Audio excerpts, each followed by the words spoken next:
We're going to start and we're going to see. Okay, there's a few people who, okay, we're on. So it is October 24th, 2018. And I advertised that the name of the course is the Kabbalah of Happiness. Okay? Because Kabbalah is a good word. So we'll start off. What does Kabbalah translate into? Kabbalah is like the secrets of Torah, the mystical aspect of Torah. Okay. And you're saying Kabbalah, not Kabbalah. Kabbalah. Depends on your accent. Oh.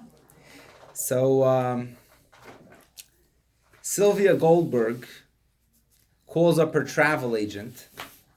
You know, it's an old story because she called up her travel agent. Right. They still have those nowadays? Yes. Everybody's booking their flights online. Online for But sure. Sylvia Goldberg calls up her travel agent and says she wants to make a trip to visit the Grand Swami up on the mountaintop. Said, Sylvia Goldberg, you're a grandmother. You're, have a lot of experience in life. You're going now to find yourself on the mountain. She says, don't ask questions. Book me a ticket. He says, well, it's going to be a very hard trip. You have to take a plane. You have to take another plane. You have to take a boat. You have to take a cab. You have to take a mule. She said, book the trip. I'll pay for everything. So he books the trip. And she finally lands in India. And she takes the plane and the boat and the cab. And she gets to the mule. And the guy says, Madam, you really want to ride up the mountain on this mule? She says, bring me up the mountain. She says, the Grand Swami only allows you to speak 3 words. He's deep in meditation the whole day. And if you can come visit him, I know it's you can only say 3 words. She said, 3 words is enough. Let me see the Grand Swami. And she goes up the mountain, and there it's quiet and peaceful. And there's a wooden hut. And there inside the inner room is a very spiritual-looking man sitting with his legs crossed, deep in meditation. And the assistant said, remember, you can only speak 3 words. So she's standing there. The Grand Swami lifts up his head. And Sylvia Goldberg says, Sheldon, come home. Okay. All right. Elliot knew it already. I thought it was you don't call. Oh, you don't call? That's the one that he let her speak 4 words. You don't call. Okay. Anyways, this is Happiness course. By the way, Brad was here 4 years ago when we started giving the JLI courses. No. And the first course that we gave was a happiness course.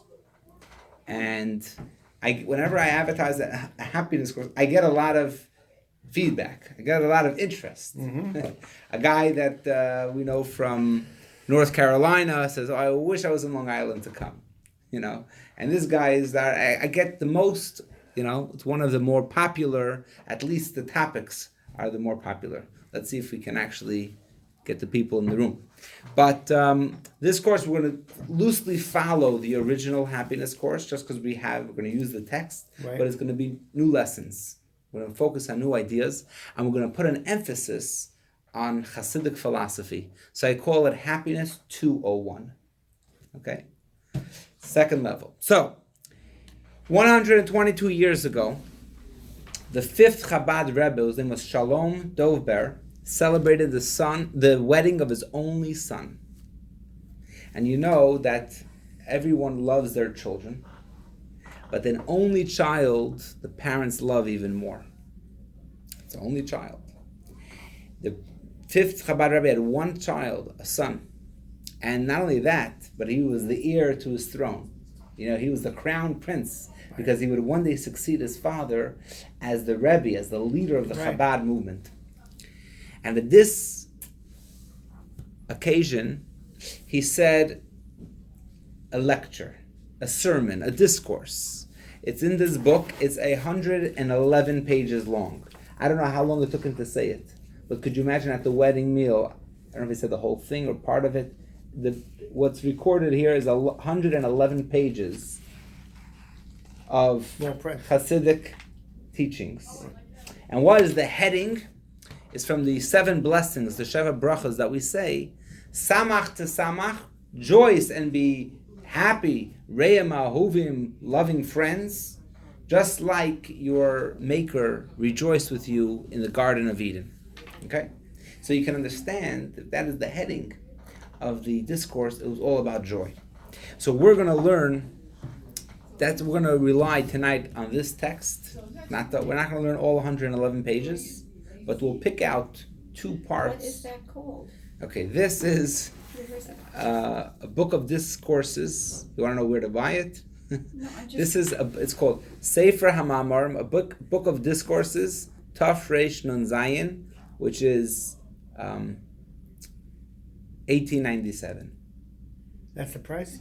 1897 is the year. Okay. Yeah, it's 122 years ago. 122 years ago. That's right. So, this is the 5th Chabad Rabbi. There's a whole set starting from let's see if I get the years right.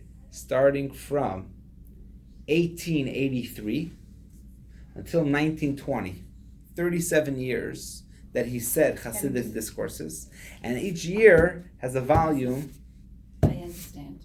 of the discourses that he said during that year. Okay, and it goes by the dates.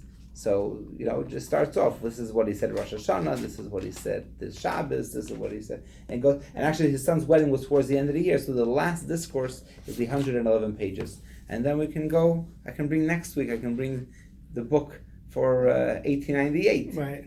And that's only one of the Rebbes. Don't forget there were 7. So each year on the calendar, starting from the year 17 something, okay, until the year 1990s, there's every year discourses. Some years are bigger, some years are smaller, but there's discourses for each year. So we're going to take 2 texts from this discourse and discuss it in our class tonight. First of all, let me ask you 2 questions. What is simcha? What is joy? And why do we need it? Why is it so critical? Why is it so important to the extent that everybody is looking for happiness? It's actually in the Constitution, right? Pursuit of happiness. Right. Liberty, something, life, liberty, and the pursuit of happiness. And justice for Right? all. Yeah. And justice for all. But the pursuit of happiness is something that is a constitutional right, and people are truly pursuing happiness. They don't always find it, but they're pursuing it. Why is it so important? And really, in order to understand why it's really so important, we're going to have to understand what is it? What is joy? So you can answer either of the questions if you want to offer some of your thoughts, and then we're going to try to dig a little bit deeper. But I'm just going to close the door.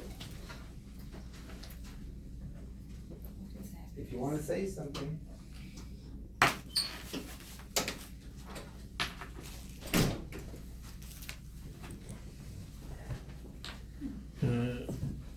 It could be a lot of things. It could be seeing good things happen to people that you like around you. It could be reaching goals. Sense of accomplishment, Yeah. achievement. It could be avoiding disaster. Okay, Health? right? So, I think it's just good old plain gratitude. Just thank you. And that's being happy with what you have and what comes to you. I don't know. Right. We've talked about that Yeah. a little bit. Yeah. so I actually looked up all that he said is good, and it's not, and the dictionary definition is not necessarily better, but it basically says the idea of contentment and pleasure in living and whatever. I don't know if I wrote down exactly what it says, but let me dig a little bit deeper and let me ask another question. What is laughter? What does it mean to laugh? And by the way, you asked before, what does it mean, Kabbalah? Right. Kabbalah literally means to receive. Okay. It's that wisdom that was received that can't be written down, and it's not intuitive necessarily. It has to be received. It has to be taught to you from Moses to his student. Actually, Kabbalah started before Moses. It started from Abraham and even from Adam. These are ideas that you have to acclimate your mind to them. And when you do, it rings true. But it's not surface level. It's digging a little bit deeper. So if I want to understand what joy is, I want to ask you a question. What does it mean to laugh? What does it mean, laughter? We all know that laughter is the best medicine. And we say, that guy, he knows how to have a good laugh. We need to know how to have a good laugh. Have a good time. Is there a wrong way to laugh and there's the right way to laugh? He knows how to laugh. The other guy doesn't know how to laugh. What does it mean to have a good time? So what is laughter? To have a good time. You enjoying yourself. Okay. It comes from in. Laughter is usually more short-lived. I don't know if Then it's joy. short-lived, It's because the stuff you get from the laughter, right. the hormones, the whatever you want to call it, this is physiological, stays while the sound disappears. Interesting.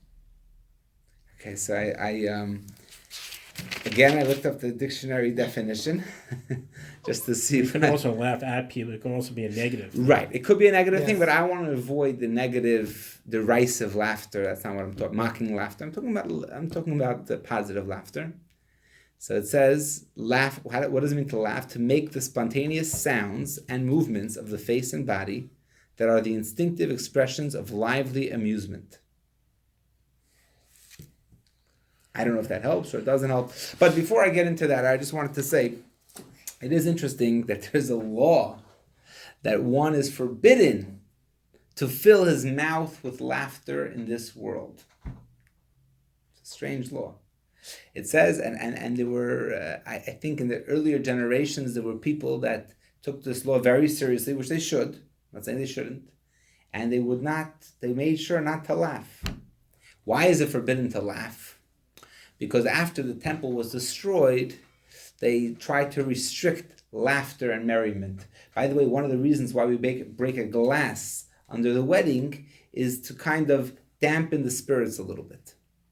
Because we're not supposed to be too merry. And most people don't know it, and most people don't act on it, but that's the origin of the law. There's actually different crowns and jewelry that the bride and groom used to wear, and they stopped wearing it once the temple was destroyed. But on a simple level, it means not to act frivolously, not to be too joking. As a side point, so it says that when Mashiach will come, then we're going to laugh. Then we'll be able to fill our mouths with laughter.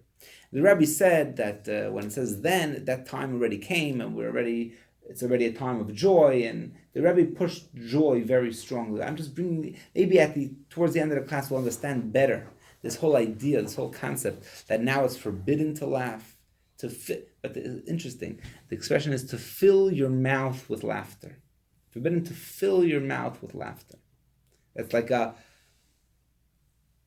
great, giant laughter. But now that we're leading up to the time of Mashiach, so now already we could. By the way, just something about the previous Rebbe, whose wedding was that night. 6th Chabad Rebbe was the wedding that this discourse was said. He was a very emotional person. And he writes in his diaries, he describes his emotions. You can see amazing detail how he describes how he's feeling. By contrast, by the way, the 7th Rebbe, the well-known Rabbi Schneerson, was not as expressive with his emotions. Different personality. Him and his father-in-law, different personalities. But the father-in-law was very, very emotional. And people who knew him said that when he would laugh, his whole body would laugh. Right. And the Rebbe was not like that. He would also laugh, but not, In fact, I remember, I know somebody told me firsthand, he was a little boy in the early 40s. This I was told already 15 years ago. He was a little boy in the early 40s. He was living in Montreal, and there was a group of yeshiva, and the early 40s was World War II. It was a very difficult time. The previous Rebbe had a very difficult life. When he was in Russia, and afterwards he escaped the war by, after the war started, he was still already in Europe. And then the whole idea that Jews were being killed took a great toll on him. You talking about And left him, Schneerson? Schneerson's father-in-law, Okay. which whose also his name was Schneerson, Schneerson, right. but Joseph Schneerson, sixth Chabad Rebbe, and it was very, very difficult for him those times. And anyways, so a group of yeshiva boys, like 15, 16, went to visit the Rebbe in New York, from Montreal to New York, and here's like a 6-year-old kid that somehow joined the group. So he said that when we walked in, we were introduced as the yeshiva boys from Montreal. Here, a bunch of teenagers and a little 6-year-old kid. And the Rebbe looked at him. The guy's telling me, the Rebbe looked at me, and he said, he's also in the yeshiva, and he started to laugh and laugh and laugh and laugh. And afterwards, the secretaries were so thankful. He said, because you could see how the Rebbe was really in a bad mood, so to speak, because of all the tragedy that was going on, and you made him laugh. They said, you don't know what you accomplished. But I remember telling me, the Rebbe laughed and laughed and laughed. By the way, when he would cry, he was also very emotional. Okay, so some people are very expressive when they laugh and when they cry. So what is laughter? Okay.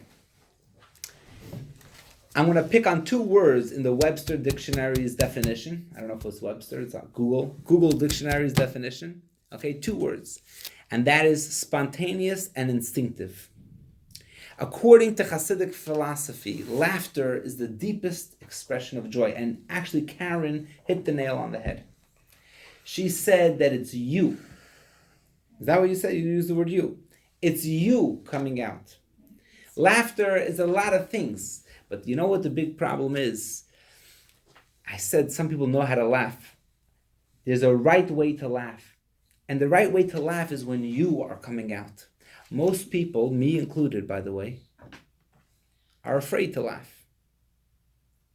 They're afraid to really laugh. I mean, I laugh, but my laughs are deliberate, they're calculated, they're guarded, right? To become vulnerable and to laugh, what if Brad doesn't like the way I laugh? I'll be embarrassed, right? What if Yossi doesn't like the way I laugh? What if he thinks I'm laughing at a silly joke? That wasn't funny, I do it all the time. I say jokes in my class, and some kids laugh and some kids don't. Right. And for some kids, if it's a corny joke and they laughed at it, everybody else is like looking at them like, Come on. that wasn't Get funny. on with it. Yeah. Right. So what does that create?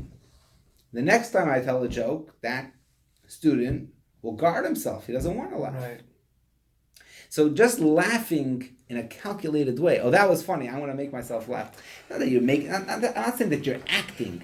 It's just that you're cautious about your laughter. It's not spontaneous from within. Real laughter is just you coming out. When we say laughter is the best medicine, it's just when it's just so funny that it just comes out and you're not even paying attention to what's happening. Laughter and joy is an expression without inhibition.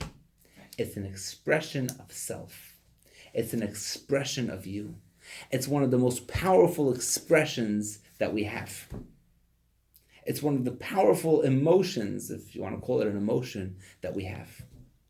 So ideas we process with our minds. In our minds we think of ideas. Feelings come from our heart. Artistic talents come from somewhere in our psyche we can paint. Comes from somewhere in our soul. Laughter is a raw expression of self.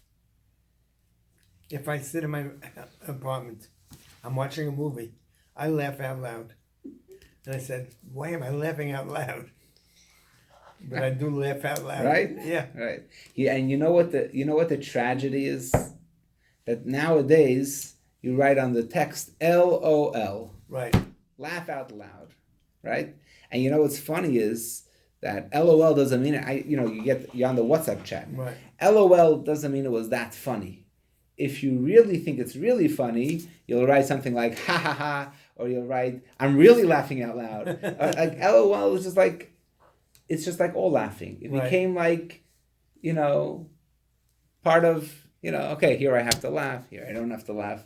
Right? It's just another example It's meaningless. That's not really what it means. It means like, I want to make you feel that I thought it was funny. I thought it was funny.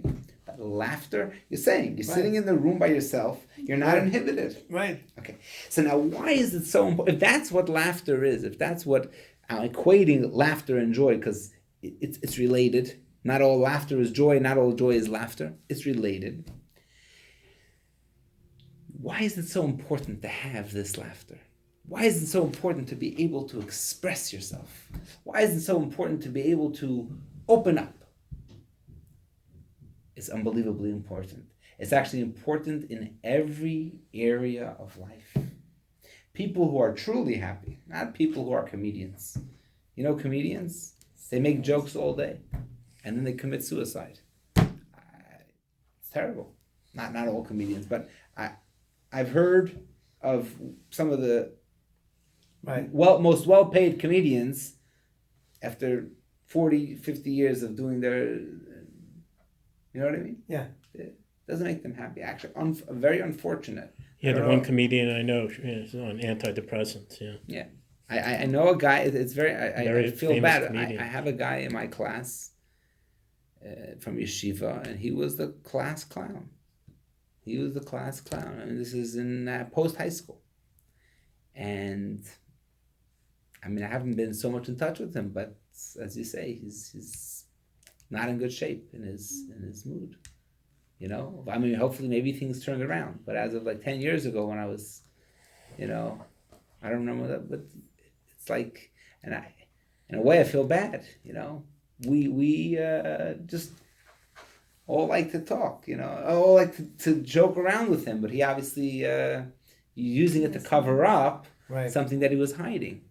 So we're not talking about fake laughing, and in fact, in Jewish law, frivolity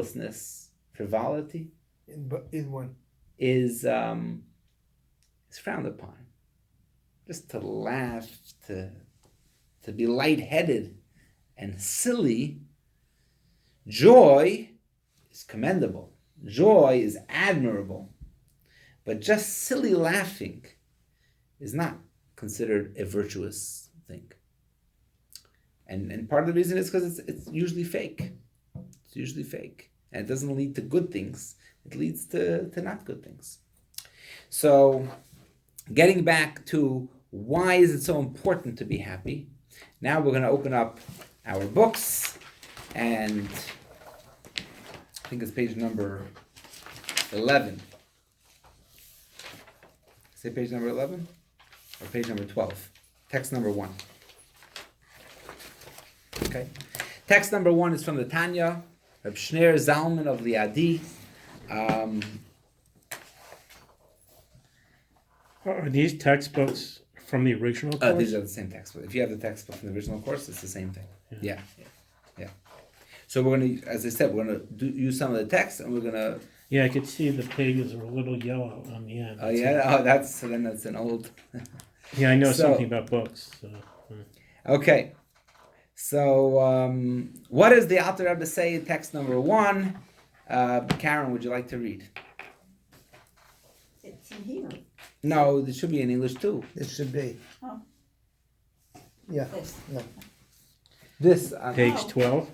And I'm busy reading Hebrew. Oh. It's not a problem. Okay. I'm not that fast reading the Hebrew. This should be made known as a cardinal principle.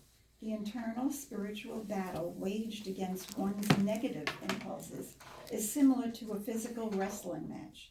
If two individuals are wrestling with each other, each striving to fell the other, but one is lazy and lethargic, he will fall and be easily defeated, even if he is stronger than his opponent. The same applies regarding the conquest of one's impulses. It is impossible to defeat them from a state of laziness and heaviness, which stem from sadness and a dull heart, but only from a state of brisk enthusiasm, which derives from happiness and a heart free from any trace of worry and sadness in the world. Well, I don't know about that. Well, that's pretty heavy. To be free of worry and trace of any sadness in the world? Yeah. Okay. Especially today. So actually, So, Wow. how do we become free of worry and sadness in the world? We're actually going to discuss next week. And maybe the week after. And maybe the week after. Okay? We're going to discuss how to become happy. Tonight, we're not discussing how to become happy. We're trying to understand the importance of happiness. Before we can decide how to become happy, we have to know what is our goal. Where are we walking to? Okay, we don't want to get sidetracked. What is joy? What is happiness? And how do we and why is it important? It's important for many. A guy might say, "Who cares?" So I'm miserable. You know what they say? Misery loves company, right? So what's wrong? I'm miserable, and you should be miserable too. Is there anything wrong with being miserable? Maybe miserable people live longer. Do they? Actually, I don't think so. So actually, joy, if you look in the studies, it contributes to success. It contributes to health. It contributes to many, many things. Creativity all comes from joy. If somebody is sad and depressed, they're what we call in Yiddish verquetscht. They're squeezed. They're very closed-minded. They're very into themselves. That means that they can't think out of the box. But what is it talking about here? There's 2 points I want to make. First of all, over here it's talking about fighting your negative impulses. We all have temptations. We all have negative character traits that we're trying to master or trying to correct. And if you are sad, then think of it as a wrestling match. 2 wrestlers, one guy is stronger than the other. Maybe he could pick up more, heavier weights than the other guy. But if the other guy is quick and he's fast, and the first guy is slow because he's sad, he's not going to win. Right. It slows you down. But happy people often don't make such good decisions, whereas people who are unhappy and they're cautious and, they're may make better decisions. So I was thinking about that, because I was going to... happy people are very impulsive. I'm not good at reading my notes, but you just reminded me that I missed something. Who's really happy? Who do you know that's really happy? And I'll give you a hint. Which group of people are really happy? What is the happiest group of people? I know Chabad rabbis, but besides for Chabad rabbis, who is the happiest group of people? Usually children, young. Perfect. Bingo. Young children. Right. Young children are the happiest group of people. They haven't yet learned to be miserable, right? They haven't yet learned to be miserable. So if they're going out for pizza, they're happy. I mean, hey, they also kvetch. They also cry when they don't get their way. But you know what's? But the next moment or the next day, they're happy. If there's something that they enjoy, if there's something good happening to them, they laugh. Who's the best at laughing? Young people, because they're not inhibited. And the younger they are, the better they are at laughing, right? And that's what's so cute about them. That's what's so great about them. So I was thinking about the word carefree. You might say, yeah, big deal. They're carefree. They have nothing, they don't have care. So the truth is, we're not saying over here that a person should be constantly laughing. If a person is constantly laughing, maybe a problem. You could have a very serious person who's very level-headed, but from time to time, he knows how to laugh. That's the difference. I'm not talking about somebody who's laughing the whole day. Because somebody who's laughing the whole day, something's fishy. So, life is so good to you that you're just laughing the whole day. I mean, you're just so jolly the whole day. But you can be joyous and you can know how to laugh from time to time at something that really makes you laugh and still be serious and responsible and level-headed and, it's not a contradiction. So I think carefree, if you're carefree, it's easy to be happy. But even if you have a lot of cares and a lot of concerns, you could learn how to be happy. And it's about expressing yourself. And the more you express yourself, the more powerful you are. Now, I was thinking of something as I was preparing this class. If I have a busy day, I can put everything on my calendar. I want to wake up at 6 a.m. Some people will laugh at me, 6 a.m. is late. But for me, 6 a.m. is early. I want to wake up at 6 a.m. I'm going to be in the synagogue by this time to do the morning prayers. I want to be because there's some the synagogues around here that start at like 6:15 or 6:30. I'll be, I'll get up at 5:45. I'll be in synagogue by 6:15. I'll be done the morning prayers by 7. I'll be doing this and that and the other thing. And I have a whole day packed. You know what the problem is? That when you write a schedule on paper, invariably life doesn't stick to the paper, right? You have to fill up on gas. Don't you remember? So I had to stop off, and it took me till I got to the gas station, and there was a line, and it took me 15 minutes to fill up on gas. And then there was more traffic than I expected, and then the copy machine wasn't working in school, and I had to... So you put everything on paper, and it always takes much longer than it looks like on paper. Life, right? But I was thinking something. When somebody is happy, life could be faster than what's on paper. It's called alacrity. In Hebrew, it's called zrizus. When a person is on the ball, when you're on your game, and you're open. If you read the Hebrew, you see the English doesn't do justice to the Hebrew. It says here,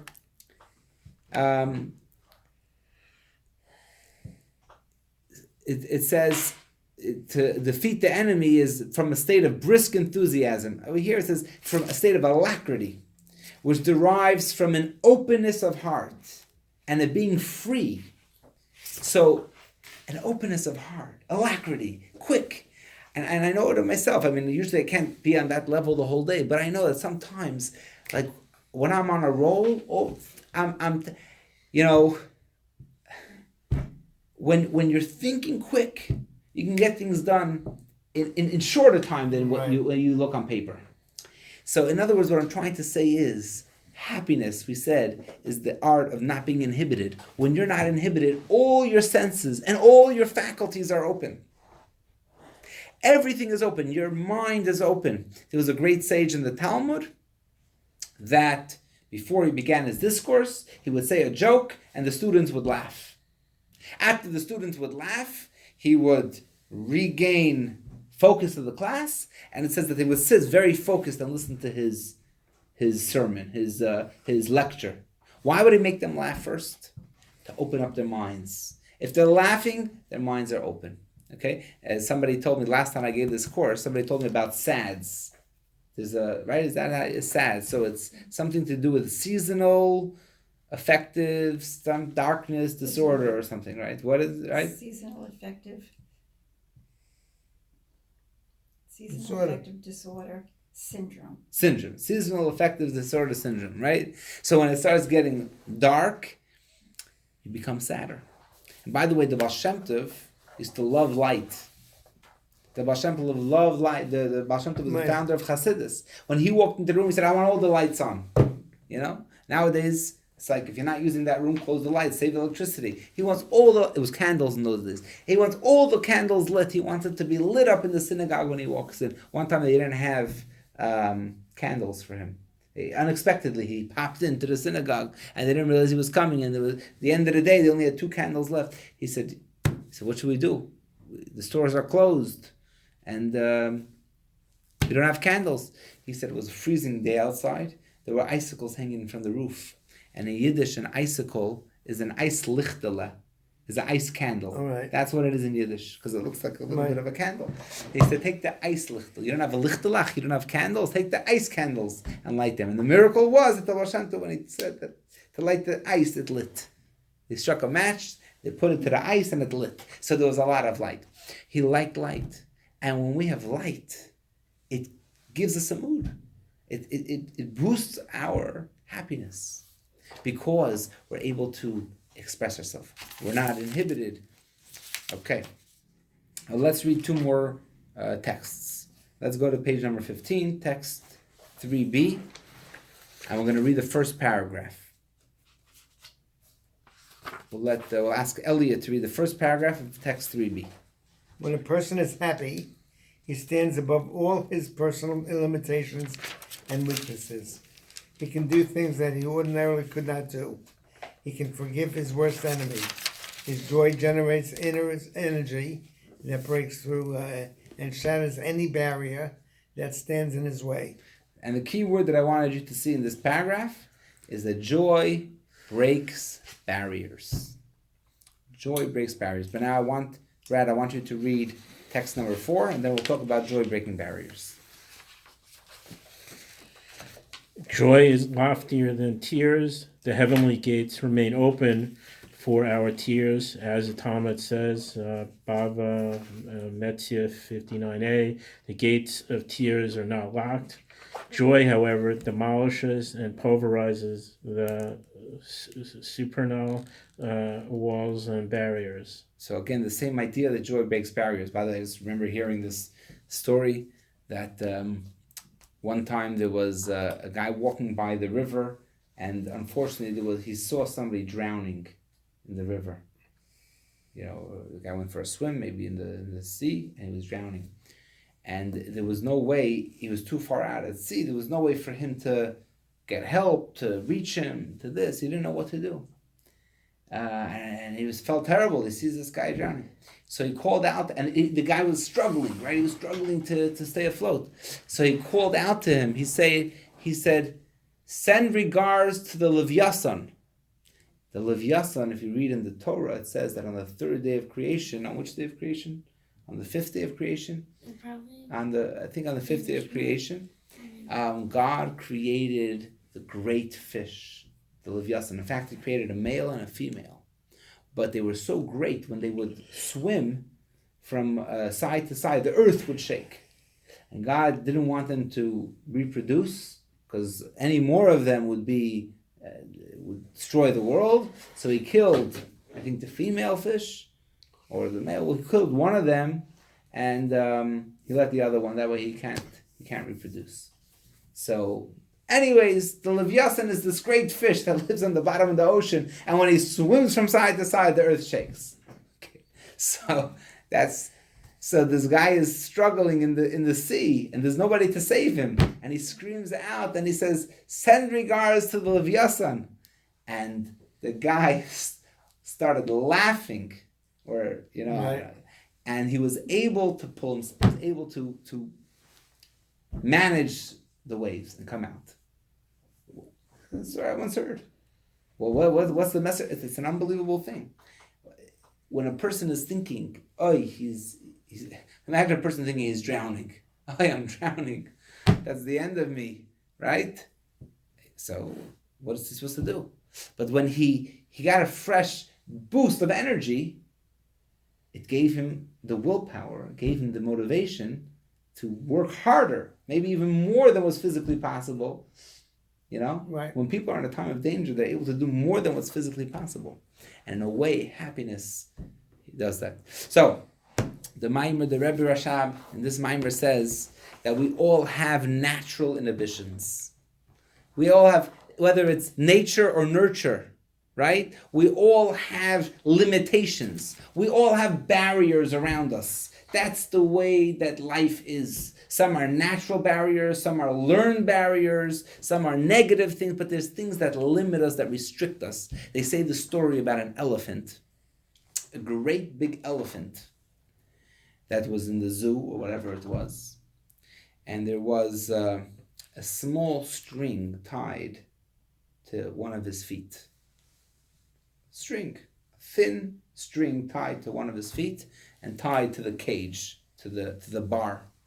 Somebody notices this string, and he asks the zookeeper, "What is the string for?" He says, "I'll tell you, it's very simple. We bought the elephant when he was a baby. And when he was a baby and he would try to walk, he had this little rope around his foot. And if he would try to walk too far away from the cage, the rope would hold him in place. Okay? After a few times trying, he realized that he can't do it. Right? As he grew older, he stopped trying. Now, if he would walk away, would the rope snap? Of course it would. It's a little string. But he was conditioned to think that he can't move away because he has the thing. So we all have those conditions. I remember hearing a psychiatrist, his name is Abraham Tversky, a religious Hasidic psychiatrist, famous in the Jewish world. And he said, he was speaking about the eating bugs. You know, in Torah, there's a prohibition, you're not allowed to eat bugs. Who likes to eat bugs? Do you know anybody who likes to eat bugs? In Vietnam, they do. In Vietnam, they eat bugs. Okay. So, I don't know anybody personally who likes to eat bugs. So he was saying, as he's a psychiatrist, he said, I personally, and probably most of us, find bugs repulsive. We find it disgusting. Where did it come from that we find bugs disgusting? He said it probably started when I was 2 years old. And I picked up a bug. As a 2-year-old child, I picked up a bug. And maybe I was about to put it in my mouth. And my mother came and said, get out of here. And from then on, I learned that bugs are disgusting. So we all have barriers. Some people are naturally shy. One of the examples that he gives, I'll give some of the examples that he says in the Mimer, because I want you to see what the style of study is. One of the examples, he says, if a person is shy by nature, especially to speak in front of people that are greater than him, he's shy. Who am I? Speak. He's a very reserved person. That's his personality by nature. But when he's happy, he's not shy. When he's happy, all of a sudden, he bubbles over. He is able to speak. He loses that shyness. So we all have, that's what happiness does. Another example that he says that I know happened to me personally.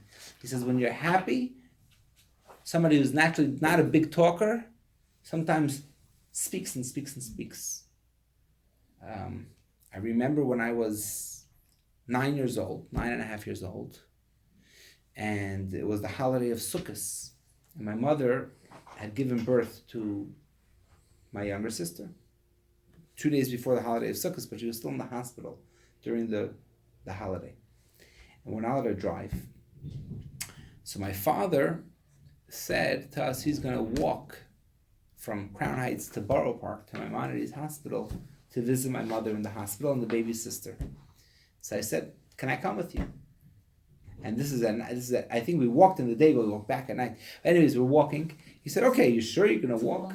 It's a long walk. Yeah, I would say it's probably an hour and a half walk. Oh. Yeah, it's at least an hour walk, but probably an hour and a half. I was born there. You were born in Maimonides? Okay. But you didn't walk. Yeah. The month I was born, they discovered the pacemaker in Maimonides Hospital that month. Oh, wow. Okay. Yeah. Very good. So I was 9.5 years old, and it's a long walk. And my father, I think he's like, you sure you're going to make it? I'm like, I could do it. Anyways, he said, yes, you can come. I was so excited to go. And I remember that I was talking nonstop. I was talking to my father nonstop. And at some point, my father said, wow, you have made some comment like, I remember because I was just so happy. I was so happy that I got to go. I'm going to visit my younger sister. I'm going to see her before any of the other kids. And I'm spending time with my father alone, just me and him. And I was very happy. And I was just talking and talking and talking.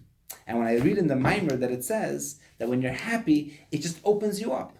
It just allows you to express yourself.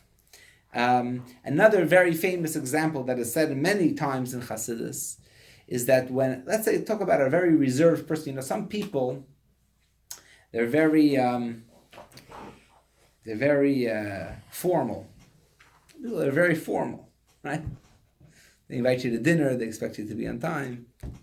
Everything's very formal. There's a way to cut with this fork and that knife, and you got to use the right things. So there are very people that, to themselves at least, they look at themselves as very important.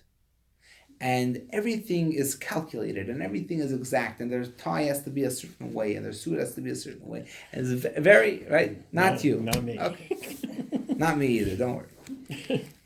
And then, when they're celebrating the wedding of their only son, what a joy that is, to celebrate your child's wedding. And nonetheless, to celebrate the wedding of your only child, we spoke before, your only child. When you're celebrating the wedding of the only child, he's clapping and he's dancing and he's what happened? What is this? he had a barrier. He created a barrier around himself. The barrier is the formalities. And by that, I'm not saying that barriers are wrong. I'm not saying that barriers are bad. I'm not saying it's a bad thing to have a barrier, a limitation. But we create these barriers around ourselves. But when it comes a time of joy, it breaks all the barriers. It breaks everything. And not only does it break barriers with us, in Kabbalah it says that it breaks the barriers in heaven. Let's turn back for a second. We're going to read. By the way, I have no idea what time it is. 8:20. It's 8:20. Okay, so we have enough time. So let's turn back to page 13, text number 2. Okay? Text number 2. The Baal Shem Tov would constantly declare, it is written, God is your shadow. Just as the shadow mimics what a person does, so too God, so to speak, mimics what a person does. God is my shadow. What does the shadow do? It follows me wherever I go. If I pick up my right hand, the shadow picks up his right hand. Yeah? What does that mean? So what does it mean that God is my shadow? So it's trying to say the way you behave in this world, that's the way God reciprocates from above. So let's read one more piece. This is really from the Zohar. The real Kabbalah is from the Zohar. Everything else is commentary. Let's read really from the Zohar. So it says, come and observe. Text 3a, page 14. Come and observe. Our world is always ready to receive the spiritual flow that emanates from above. The upper world provides in accordance with the state below. If the state below is joyous, then correspondingly abundance flows from above. But if the state below is one of sadness, then correspondingly the flow of blessing is constricted. Therefore serve God with joy, because human joy draws a corresponding supernal joy. So we want the blessings to flow. It happens through our joy. It happens through our happiness. When we are happy, when we rejoice, it causes God to break the barriers as well.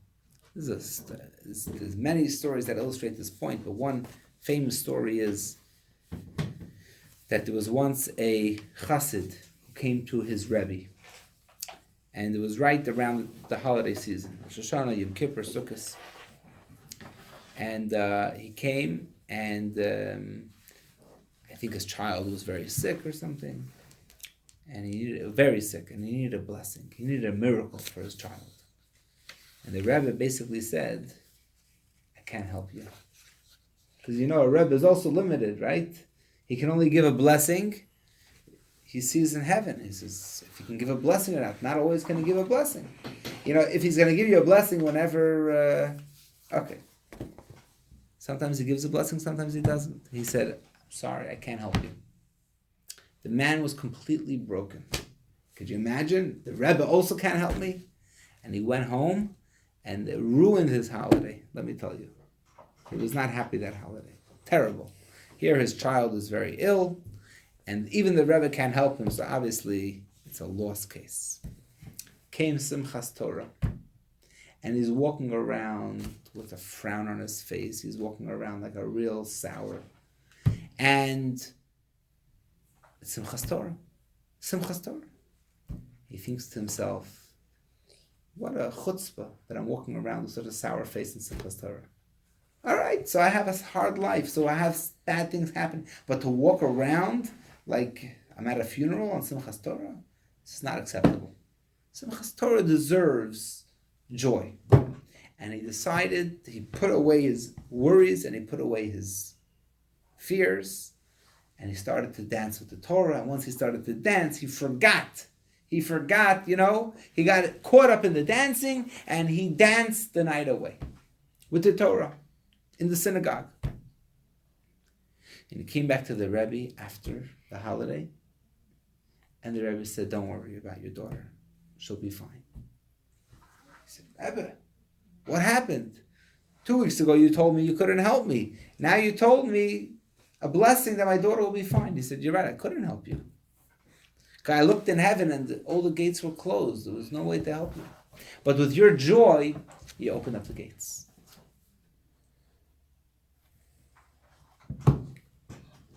Okay. Any questions? That's part one. Want to go into another part? If you have a question, you're welcome to ask.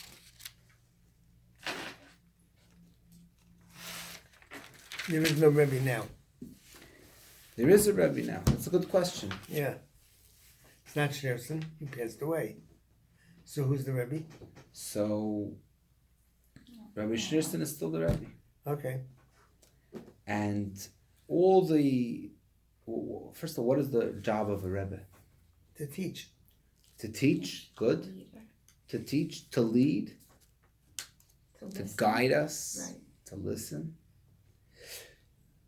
All the Rebbe's teachings are being studied Right. daily by tens of thousands of people. And it's being studied on a greater level than before. It's reaching more people. It's reaching it in new ways. This is inaccessible to many people. It's in Hebrew. But this is translated into English. And there's lectures you can go online. Brad was telling me all about how people listen to lectures online. And there's all over the world. How many Chabad centers? It's a growing number Right. of Chabad centers Right. that are teaching the Rebbe's teachings.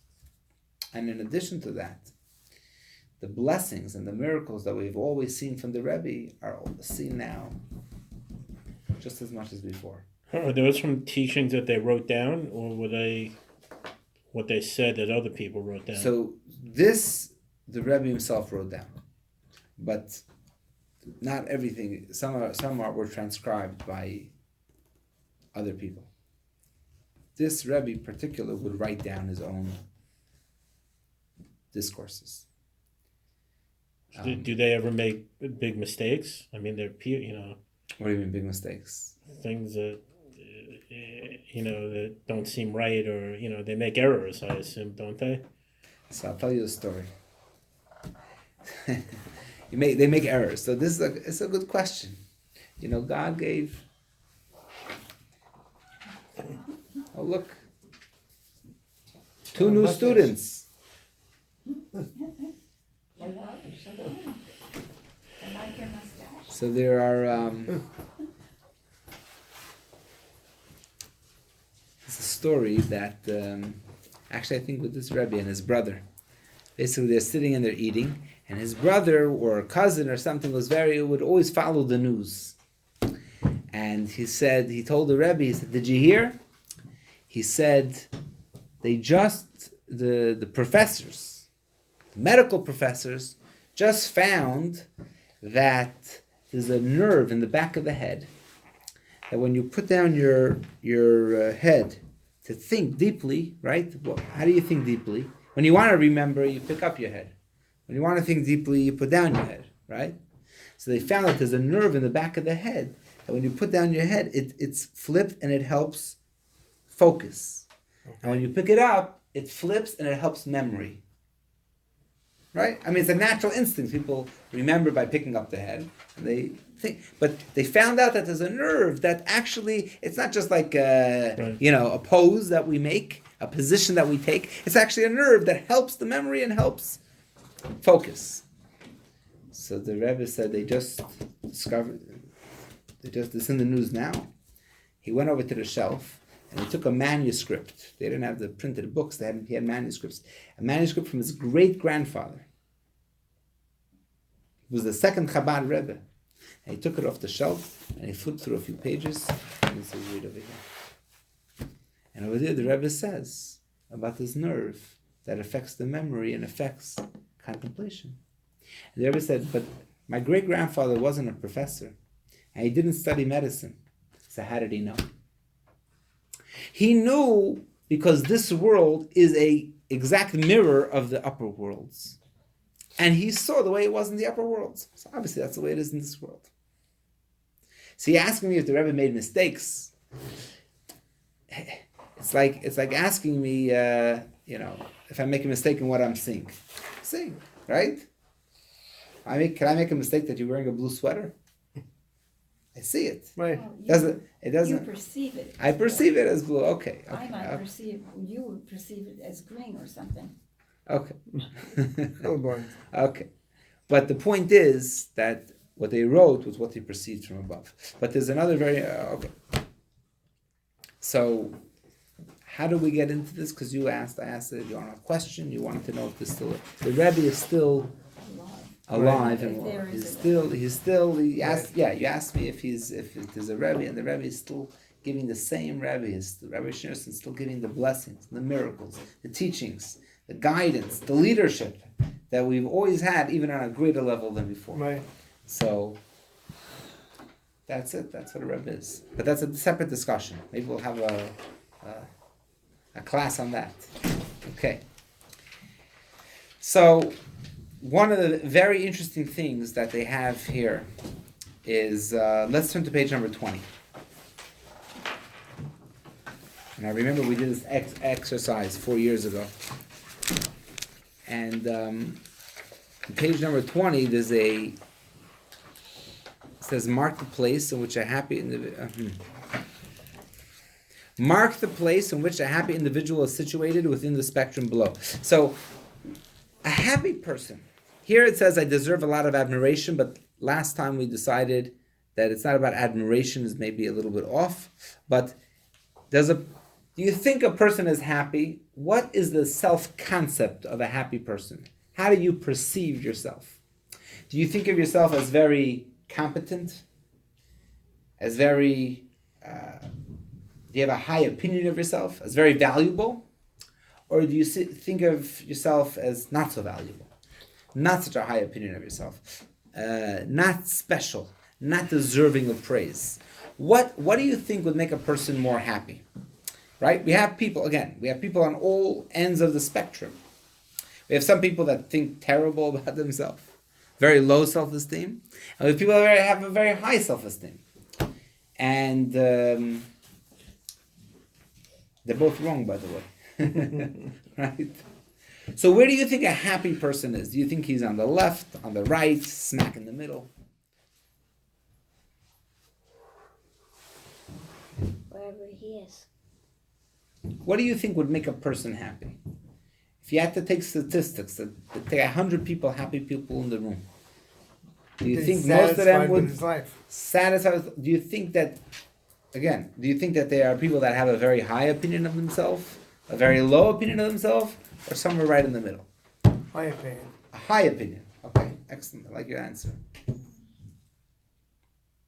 I don't know how much self-opinion is necessary with this, because it's all about, and I discovered, it's all about gratitude and being happy with exactly who you are, where you are. That's part of self-esteem, but, and of course you have to be on both sides of this, or it's not real.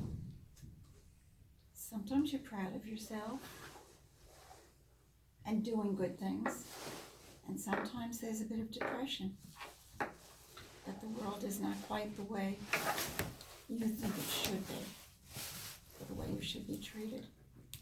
So I don't know if we don't perplex like this. Okay. Do you say Yeah, that? I would think that you're in the middle, but happiness is how you perceive the middle. You know, That way you're sometimes not- happy people deny the negatives.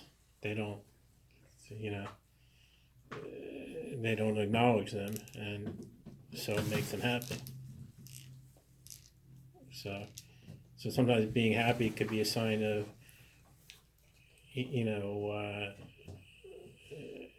just ignoring the truth. Right. You know, Living in La La Land. right That could be fun. alternate state of reality. Yes. What is it called? Alternative reality. So, right. We're talking about true happiness, true joy. And one of the things that Hasidus talks about is, what does it mean? Humility. Why? This is one of the paradigm shifts that we have to have when we study Hasidic philosophy, is what does humility mean? Because we know that humility is a virtue.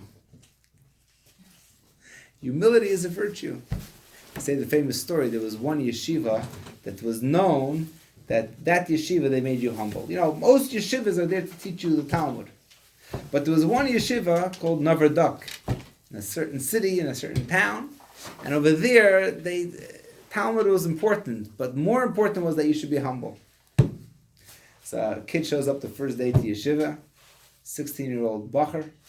He comes to yeshiva, and he sees that we're going to be going in a few minutes. And he sees that the rabbi is in a room, and he's in the front of the room, and he's saying, "I'm a nobody, I'm a nothing," and he's putting himself down. I'm a nothing and I'm a nobody. And then the assistant, the chazan, whatever, comes into the room, and he comes in and he says, "I'm a nothing and I'm a nobody," and he's putting himself down. So the yeshiva bacher said, "Oh, humility is a very virtuous thing." So he walks into the room, right where they're standing, and he says, "I'm a nothing and I'm a nobody." And he starts carrying on about how he's nothing and he's nobody. And the chazan turns to the rabbi and he said, "Look who thinks the first day he's already a nothing and already a nobody." So what is humility? Humility means to tell yourself that you're a nothing. That humility? That's false humility. That's just another feather in your cap. Not only am I smart, not only am I pious, I'm also humble. Okay? You can't beat that. I'm humble. That is false humility. That's not humility. Humility doesn't mean to act as if you think you're nothing, but really think that. Right? Somebody said that he had to make a decision early in his life if he should be honestly arrogant or hypocritically humble. Right? That means, what does humble mean? I really think I'm great, but I'm going to put myself down not to get in your way. That's not really humility. According to Hasidus, that's fake. It says Moses was the most humble person on the face of the earth. Elliot, if you were Moses, would you be humble? Yeah. So how could you be humble? Don't you know that you're the only one that God chose to lead the Jews out of Egypt? Don't you know that he gave the Ten Commandments to you to give to the people? Don't you know that he bestowed upon you the powers that nobody else in that generation had? So what are you gonna say? You're gonna come to me and you're gonna say, "I'm less than you." You're gonna come to a simple water carrier, and you as Moses are gonna say, "Oh, you're better than me." But it says he was the most humble person on the face of the earth. Right. So how does it work? Was he fooling himself? I know. Was he delusional? Was he faking? Right. No, he wasn't faking. Humble doesn't mean that you think you're a nobody. You could think you're the greatest person on the planet. Humble means that you don't take credit for it. And I'll tell you what it means. It says that Moses would say, he said, of course, I'm Moses. Of course, I'm the one that God gave the Torah. But do you know how I got this honor to be the greatest prophet that ever lived? You know how? Because you know who my father was? My father was Amram, and his father was Levi. And obviously, I come from a family of leaders. Imagine Rabbi Schneerson.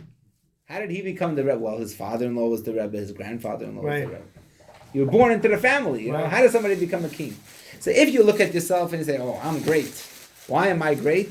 I'm great because look at what I have accomplished. Or you could say, "Look what I've accomplished." I didn't accomplish it. It's all God-given talents. I could win the spelling bee and say, "Listen, God gave me a talent." Right? Should I pride myself? Let me ask you a personal question between us four. Should I pride myself that I can read this book, and maybe other people in the room can't read it? And right? Should I pride myself? If I would pride myself, like, I could read it, doesn't have vowels, and I could still read it. What are you priding yourself for? Because you studied for 20 years to learn how to read this. It's a big deal. But there is a sense of pride. That's different. Right. So a person, humble doesn't mean a low self-esteem. Right. Humble doesn't mean a low self-esteem. Yes. I could be very proud. I could feel very content. I can feel very happy that I can read this Hebrew without vowels. I can feel very happy. But it doesn't make me, but I can still be humble. It's not a contradiction. So what really Karen was right, she said you can be both. If you're arrogant, which means that you imagine yourself as being greater than you are, then you're not going to be happy. An arrogant person won't be happy. He'll never be happy. You know why? Because he'll never be satisfied. An arrogant person will never be satisfied. No matter how much you give him, he deserves it. You give him honor, he deserves it. So he should be happy. He should be satisfied. A humble person is somebody who says, I have a lot to accomplish. I can do a lot. There's very high expectations. But it's not me. So if somebody's not nice to me, should I be sad? Should I cry? If somebody doesn't respect me, this is famous. They say the joke that one time a cantor came to the synagogue to perform. And he comes to the synagogue and he's expecting a sellout crowd of 200 people. And there's only 20 people there. Boy, did he get mad. He started yelling, what is this? Don't you know I'm a world famous cantor? And nobody comes to listen to me? And he's instead of singing, he's yelling at the time. And one of the people raises his hand and says, Mr. Cantor, what do you want from us? We came. Why are you screaming at us? We came. So that person was like, what? I was expecting 200 people to come and 20 people came. He's not going to be happy. He's not going to be happy. But a person who's humble is, listen, I know I have a great voice, and God gave it to me as a gift. Now, if 20 people want to come, let's sing for 20 people. If 100 people want to come, we'll sing for 100 people. Okay? Maybe we'll read a text. I'm not clear on what the time is because I'm not following. Okay, let's read one text. At least one text that brings out this point.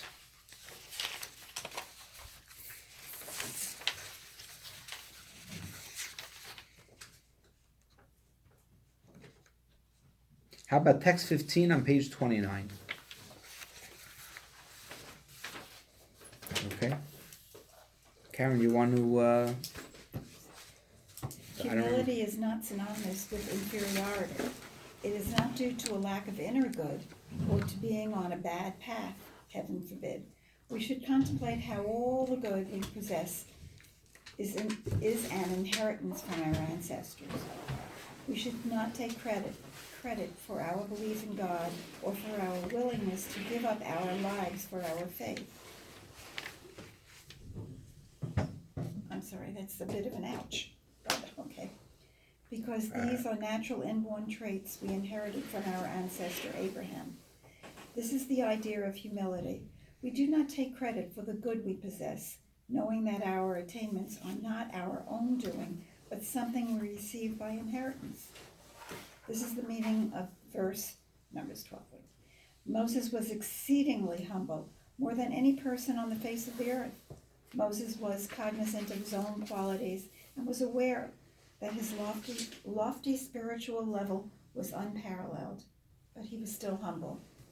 He recognized that all of these qualities were given to him from above. He felt that if another person would be endowed with the same abilities and qualities as he, the other would have equaled his achievements, or perhaps even surpassed them. It was this that led Moses to be the most humblest. Okay, so actually on page 30, I think you're already on page 30. Beautiful. Thank you very much, right? We went through that idea. And if you look at learning exercise 4, it's a good homework to take away. It says in the left column, list 3 personal accomplishments of which you are proud. And then in the right column, you're going to list entities outside of yourself that provided you with the talents, circumstances, or abilities to achieve these accomplishments. So, 15 minutes. thank you very much. So you can actually, it's very good to apply this to myself. What are 3 things, personal accomplishments that I'm very proud of? And we actually spoke about this recently, right?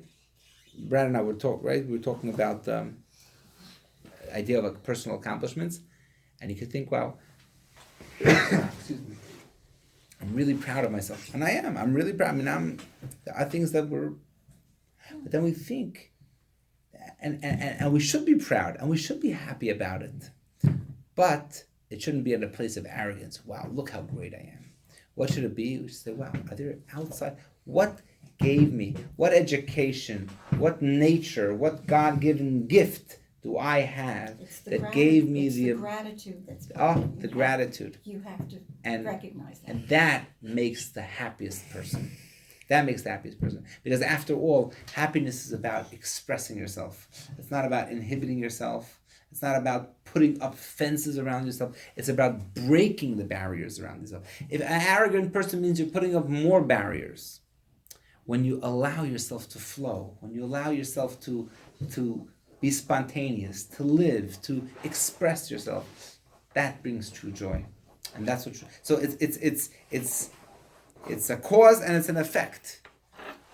Allowing yourself to be expressive is a cause for joy, and joy is a cause that allows you to be successful in everything you do. But it's one of the most important things. And Hasidus emphasizes, the Baal Shem Tov emphasized, serving God with joy. And next week, God willing, we're going to learn what happens when, reality hits, when there's daily stress, when there's worries, when there's concerns. And we're going to go through different weeks, but next week we're specifically going to talk about stressful day-to-day things that happen, and in the other classes as well. And you'll see in the book already, gratitude is going to be the third class, etc. Okay? Thank you very much for joining, and God willing, next week, same time, same place. Thank you so much.